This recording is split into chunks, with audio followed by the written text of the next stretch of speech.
Assalamualaikum guys. Hari ni aku nak kosi kakelah peneli ni. Tukar kelah baru ni. Macam si pelik ni. Walau tak si tukar lah. Tukar tak apa.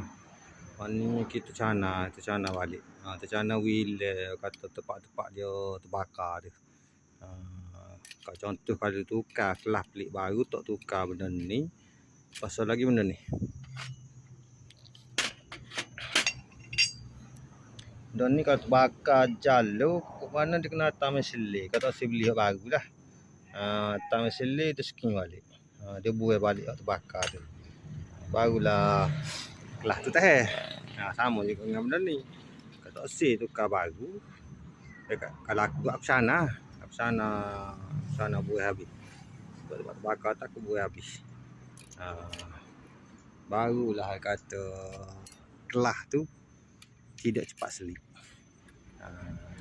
Tak buat benda gini, dia kata tak lama lah. Lepas tu kadang-kadang kata kelah baru tukar, tapi naik 10.2 dia jadi selik. Dia jadi selik. Jalan ni punca dia je. Puncanya benda ni. Bila kelah ni baru, bila benda ni dia terbakar, dia tak akan pegang kelah tu. Sama juga kalau tukar benda ni yang baru, kelah pelik baru, pelik besi dia baru, ayam pelik dia baru. Kalau benda ni kata dah terbakar, jalo, dia tidak pegang juga. Jadi selik juga. Kalau aku semua, kalau aku tukar kelah, aku akan mesin balik ni. Mesin balik. Ni kalau nak jimat kak, aku cana buai karak ke betul. Kalau benda ni itu nak panggil tak nak bakar dah, barulah aku tukar baru. Itulah cerita hari ni. Apa?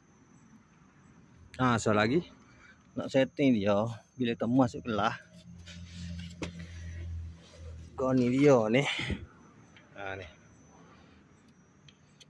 Setting dia kalau ni.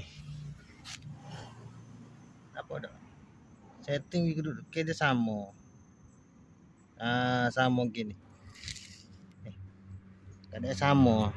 Selari dengan apa tu?